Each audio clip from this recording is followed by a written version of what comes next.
નમસ્કાર દર્શક મિત્રો, મહામંથન મંતવ્ય ન્યૂઝમાં આપનું સ્વાગત છે। ફરી એકવાર નરાધમો શૈતાનોના હાથે એક માસૂમ દીકરી પીંખાઈ છે। આ દીકરી છે તે પોતાના ઘરેથી કોઈ કામ અર્થે ગઈ હતી। આ દરમિયાન શૈતાનો દ્વારા તેના પર સામૂહિક દુષ્કૃત્ય કરવામાં આવ્યું। આ ઘટનાથી સમગ્ર વિસ્તારમાં ખળભળાટ મચી ગયો છે। આ ઘટના છે વડોદરાની, જ્યાં વડોદરાના એક વિસ્તારમાં 14 વર્ષની દીકરી અચાનક ગુમ થઈ જાય છે। આના જ કારણે આસપાસના જે તેના પરિવારજનો હોય છે, ત્યાંના લોકો હોય છે, તે તપાસ હાથ ધરે છે, પરંતુ દીકરીની કોઈ ભાળ મળતી નથી, જેને લઈને પરિવારજનો ચિંતિત થઈ જાય છે। આ ઘટનામાં 4 કલાક બાદ દીકરીનો પતો લાગે છે, જેમાં આ દીકરીએ જે ચોંકાવનારી માહિતી આપી તેનાથી તેના માતા પિતાના પગ નીચેથી જમીન સરકી ગઈ હતી, જેમાં 2 જેટલા નરાધમો દ્વારા આ દીકરીને અવરું મકાનમાં લઈ જઈને તેના સાથે સૃષ્ટિ વિરુદ્ધનું કૃત્ય આચર્યું હતું। 4 કલાક જેટલા સમય ગોંધી રાખ્યો હતો અને તેની સાથે શારીરિક અડપલા કર્યા હતા અને સામૂહિક દુષ્કર્મની ઘટનાને અંજામ આપ્યો હતો। આ ઘટના બાદ જ્યારે દીકરીએ આ મામલે પરિવારને જાણ કરી ત્યારે તાત્કાલિક તેને સારવાર માટે એસએસજી હોસ્પિટલ ખસેડવામાં આવ્યો। ત્યારબાદ આ મામલે જાણ સ્થાનિક પોલીસને કરવામાં આવતા પોલીસની ટીમ પણ ઘટના સ્થળે દોડી આવી હતી। ત્યારે આ મામલે જે પીડિતાના સમાજના લોકો છે તેઓ શું કહી રહ્યા છે તે સાંભળો। आज बड़ौदा शहर में दोपहर 1 बजे की घटना है। एक नाबालिग लड़की घर से बाहर निकली थी, तो उसका एक दुकान पे खड़ी उसने वस्तु ली। 3 से 4 लड़के वो लड़की को बेला पुष्पा के एक घर में उसको बंद कर लिया। समझने वाली बात यह है कि हमारे हिंदुस्तान में एक दोपहर में रेप हो रहा है, गैंग रेप, वो भी एक नाबालिग बच्ची के साथ। ये चाहे किसी कम्युनिटी की लड़की है, हमारी जिस बच्ची के साथ अगर रेप होता है वो हमारी बच्ची है। हिंदुस्तान में किसी बच्ची के साथ भी रेप होगा वो हमारी बच्ची है। आप खुद समझिए कि 1 बजे दोपहर में लड़की के साथ दुष्कर्म हो रहा है, 4 लड़के कर रहे हैं, उसके साथ रेप कर रहे हैं, गैंग रेप कर रहे हैं। बाहर से कुंडी लगी हुई है, उसके माँ बाप बेचारे ढूंढते फिर रहे हैं उस लड़की को। जब उनको वहाँ मैं तो वो जिस जगह पे इस रेप की घटना हुई है उसके बाजू वाला जो पड़ोसी है लेडीज है, उसको भगवान 100 वर्ष की उम्र दे और ऐसे लोग हिंदुस्तान में और अधिक हों जिससे इन घटनाओं पे कुछ कमियां हों। उस औरत ने जब दरवाज़ा खोला तो उन्होंने देखा कि एक लड़की के साथ 3 से 4 लड़के उसके पड़ोसी थे, गलत काम कर रहे हैं।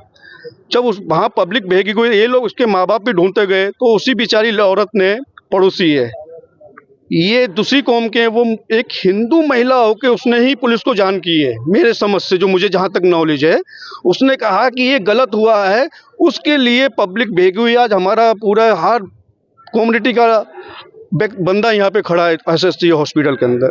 आप एक समझिए, एक नाबालिग लड़की 15 साल की, वो भी थोड़ा दिमाग से हल्का, उसको दिमाग से कम है, लड़की जो है दिमाग से हल्की कम है। 15 साल की लड़की के साथ दोपहर में 1 बजे रेप हो रहा है, वो भी गैंग रेप। तो हम लोग किस सदी में जी रहे हैं हिंदुस्तान के अंदर?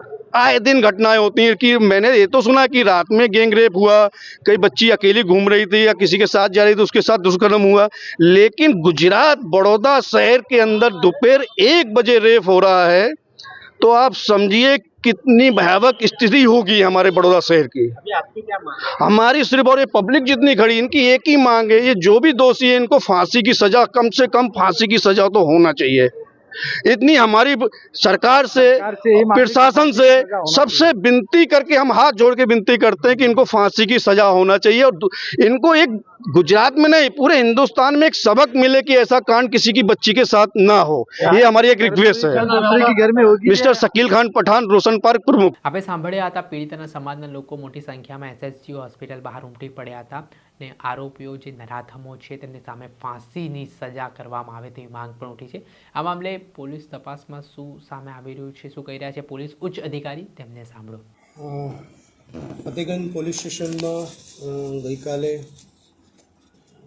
તારીખ 8/1/2026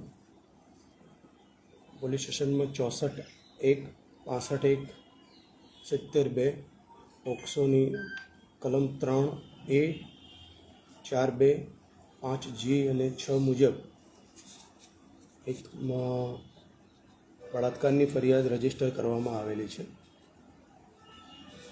એ અંતર્ગત જે ફરિયાદમાં જાહેર કરવામાં આવેલું છે. 2 આરોપી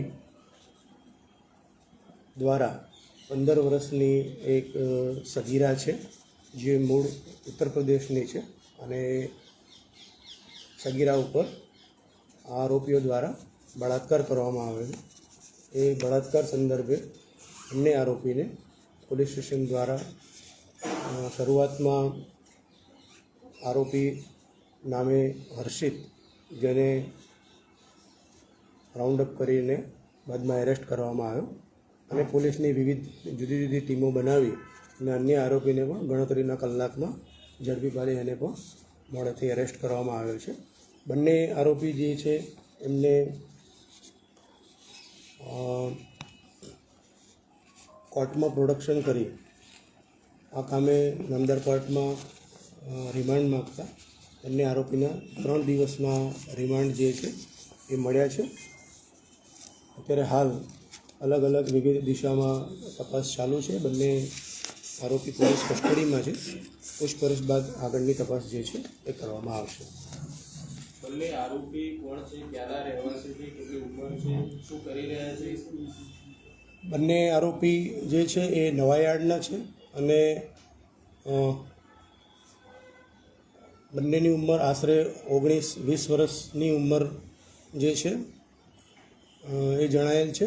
અને તપાસ કરતાં બંને આરોપી હાલમાં કોઈ પ્રકારનું પ્રવૃત્તિ અથવા કોઈ પ્રકારનું કાર્ય કરતા હોય કે નોકરી કરતા હોય એવી કોઈ વિગતો પ્રાપ્ત થઈ નથી. પરંતુ બંને આરોપી જે છે એમાંથી એક આરોપી નામે જોન્ટી જે છે એ ગુનાહિત ભૂતકાળ ધરાવે છે. એના વિરુદ્ધમાં 2 ઓફેન્સ પણ રજીસ્ટર થયેલ છે, અને એ જ ગ્રાઉન્ડ જે છે અલગ અલગ બીજા એના આધારે કોર્ટમાં રિમાન્ડ માગીને બંનેના 3 દિવસ રિમાન્ડ મેળવ્યા છે.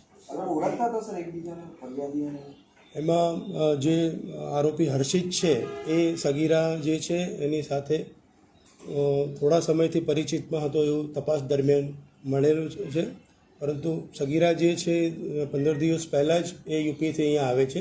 એકાદ વખત મળ્યા છે એવી હકીકત મળી છે, પણ બંને આરોપી પૈકી હર્ષિત જે છે એને સગીરાને પોતાના ઘર પાસે બોલાવી એના ઘરથી નજીક આવ્યા પછી અને ફરિયાદમાં જે જાહેર કર્યું છે પ્રમાણે બળજબરીથી એને અંદર લઈ જઈ અને બાદમાં એના બીજા મિત્ર આરોપી જોન્ટીને બોલાવી અને બંને દ્વારા રેપ કરવામાં આવેલો છે એવી હકીકત પોલીસને જાહેર કરતાં બંનેને અટક કર્યા છે.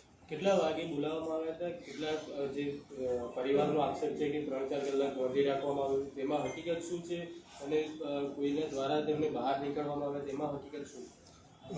બંને આરોપી જે છે ફરિયાદમાં જે જાહેર કર્યું છે સગીરાએ એ પ્રમાણે આશરે 11:30 થી 12 કલાકથી 2:30 થી 3 વાગ્યા સુધી લગભગ 2 થી 3-3.5 કલાક જેટલા સમયગાળા દરમિયાન એને ઘરમાં આ રીતે ગોંધી રાખી અને આ પ્રકારનું કૃત્ય કર્યું છે એવી ફરિયાદમાં જે છે ઉલ્લેખ કરે છે અથવા એવી જાહેરાત કરે છે.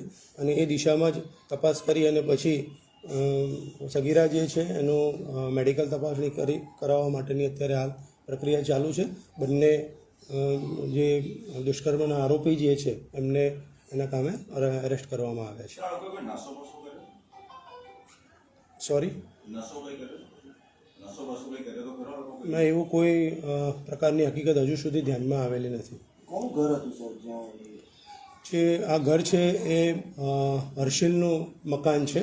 એ એની માતા સાથે રહે છે. એની માતા જે છે એ આવી રીતે ઘરકામ કરીને પોતાનું ગુજરાન ચલાવે છે એ પ્રકારની હકીકત જાણવા મળી છે. ભૂતકાળમાં કયા ગુના નોંધાયેલા છે? એમાં જે અન્ય આરોપી છે જોન્ટી, એના વિરુદ્ધમાં 294 ખ 323 114 મુજબનો ગુનો નોંધાયો છે. ફતેહગંજમાં જ અન્ય એક BNS 1152 296 351 3 અને 54 મુજબના એવા 2 ઓફેન્સ જે છે જોન્ટી વિરુદ્ધમાં નોંધાયેલા છે. એ પ્રકારની કોઈ જે છે એ ફરિયાદ જે છે એમાંના જે કન્ટેન્ટ છે એ મુજબ અમે તપાસ કરી રહ્યા છીએ. પરંતુ બંને જે છે આમાં ખાસ કરીને હર્ષિલ જે છે એના એ સંપર્કમાં હતી, એને બોલાવવામાં આવી અને પછી એને બોલાવીને એની જોડે બળજબરીપૂર્વક દુષ્કૃત્ય કર્યું છે એ પ્રકારની ફરિયાદ જે છે જાહેર કરવામાં આવી છે. છોડાવવાનો એને જાતે પોતાને પ્રયત્ન કર્યો હોય, પીડીતાએ ઉમાબૂમ કરી હોય? એ પ્રકારના કોઈ ફરિયાદમાં એવી જાહેરાત કરી નથી, પણ એ વધુ તપાસનો વિષય છે. આગળ ઊંડાણપૂર્વક તપાસ કરીશું. સ્વતંત્ર સાહેદોના નિવેદન અથવા આજુબાજુથી જે કોઈ અમને સાહેદો મળે છે એમના નિવેદન જે છે એ નોંધી અને આ બાબતે આગળની કાર્યવાહી કરીશું. દીકરીએ તેની માતાને કીધું પણ કે એની સાથે આવું થયું છે. એ જ્યારે દીકરી જે છે એ ઘરમાંથી બહાર આવતી હતી ત્યારે અન્ય એક મહિલા જે છે એ એને ત્યાં આ અવસ્થામાં જોઈ હશે, એટલે મહિલા એને રોકી અને એના કામે એની પૂછપરછ કરતા હતા. ત્યારે અન્ય એ વિસ્તારના લોકો ત્યાં આવી અને એને પૂછપરછ કરતાં એ દીકરી ગભરાઈ ગયેલી હતી. ત્યારબાદ એને પોલીસ સ્ટેશન લઈ જવામાં આવી અને પછી એની માતા અને એના પિતાને બોલાવીને ઊંડાણપૂર્વક પૂછપરછ કરી. એના અંતે એ દીકરીએ એની સાથે આ પ્રકારનું કૃત્ય થયું છે એવી જાહેરાત કરતાં એફઆઈઆર રજીસ્ટર કરી અને કાર્યવાહી કરેલી છે. હાલ આ 2 યુવકો છે કે અન્ય યુવકો પણ આમાં સંડોવાયેલા છે? એ પ્રકારનો એ વિસ્તારના અન્ય લોકો આ પ્રકારનો આક્ષેપ કરતા હતા, પરંતુ એવી કોઈ હકીકત હજુ સુધી ધ્યાનમાં આવી નથી. એ દીકરી અને એની માતાએ જે અમારી સમક્ષ 2 આરોપીની જાહેરાત કરી છે એની બંને જે છે એની પૂછપરછ કરીને એને અટક કરેલા છે. અન્ય કોઈ આરોપીની જાહેરાત ફરિયાદમાં કરી નથી. કોઈ પ્રકારની સંડોવણી બીજા અન્ય કોઈની હશે તો એ દિશામાં ચોક્કસ કાર્યવાહી કરવામાં આવશે. સર, એક મુદ્દો કાલે ઉઠ્યો તો પોલીસે ફરિયાદ નહીં લીધી છે, આમાં કેટલું સત્ય છે? આક્ષેપ થઈ જાય. આ પ્રકારની જ્યારે સંવેદનશીલ મેટર હોય છે અને જ્યારે એની ગુનાની ગંભીરતાને ધ્યાનમાં રાખી અને સગીરાની માનસિક સ્થિતિને પણ ધ્યાનમાં રાખવી પડતી હોય છે, જ્યારે ફરિયાદ રજીસ્ટર કરવામાં આવે ત્યારે આપણે પણ જાણીએ છીએ કે આ પ્રકારની ઘટનાની અંદર સગીરાની પૂછપરછ કરવામાં પણ થોડી સંવેદનશીલતા દાખવવી પોલીસ દ્વારા જરૂરી છે. અને એ પૂછપરછ દરમિયાન જેટલા પણ એને અમને હકીકત જાહેર કરી છે એ પૂછપરછનો જે સમયગાળા છે એના કારણે ફરિયાદ જે છે એ રાત્રે દાખલ કરવામાં આવી છે, અન્યથા બીજા કોઈ તથ્ય નથી. એવિડન્સ મળ્યા છે આપની તપાસ થઈ આ કાલથી અત્યાર સુધીમાં આવું ઘટના થઈ છે, ફરિયાદ ના થાય? જે સગીરા છે એના મેં કીધું એમ તબીબી ચકાસણી કરાવવામાં આવી છે અને ડૉક્ટર્સ દ્વારા એના જ્યારે પણ પુરાવા અમને આપવામાં આવશે એ દિશામાં કામ કરીશું. બીજું, જ્યાં આ પ્રકારનું કૃત્ય થયું છે એ જગ્યા જે છે એ અમે સીલ કરી છે, હાલ પોલીસની કસ્ટડીમાં છે. ત્યાં વધુ પુરાવા એફએસએલને સાથે રાખી અને એકત્ર કરવાની કાર્યવાહી કરીશું. સાહેબ, આરોપીએ કોઈ કબૂલ કર્યું છે એવું કે એના દ્વારા કૃત્ય કરવામાં આવ્યું છે એવું? ગઈકાલે આ પ્રકારની જે સંવેદનશીલતા જે ને ધ્યાનમાં રાખી અને બંને આરોપી જે છે એને પૂછપરછ કરવામાં આવી. શરૂઆતમાં એમને આ પ્રકારનું કૃત્ય કર્યું હોય એનો ઇનકાર કરેલો, પરંતુ એના કામે જ અમે એના રિમાન્ડ માગ્યા છે. તબીબી ચકાસણી સગીરાને થયા પછી આગળની પૂછપરછમાં જે કંઈ તથ્યો હશે એ પ્રમાણે કામ કરવામાં આવશે. આપણે સાંભળ્યા હતા પોલીસ ઉચ્ચ અધિકારી વડોદરા શહેરના, તેમણે આ ઘટનાને લઈને માહિતી આપી છે. એસએસજી હોસ્પિટલમાં આ દીકરીની સારવાર ચાલી રહી છે અને આ ઘટનાથી સમાજમાં ઘેરા પ્રત્યાઘાત પડ્યા છે અને પીડિતાના પરિવારજનો દ્વારા એક જ માંગ કરવામાં આવી રહી છે કે આરોપી સામે ફાંસીની સજા થાય. ત્યારે પોલીસ હવે આગામી દિવસોમાં કડકમાં કડક આરોપીઓ સામે ચાર્જશીટ થાય તે માટે કઈ રીતની કાર્યવાહી કરે છે તે જોવું રહ્યું. દર્શક મિત્રો, આવા જ વિડીયો જોવા માટે મહામંથન મંતવ્ય ન્યૂઝ જોતા રહો.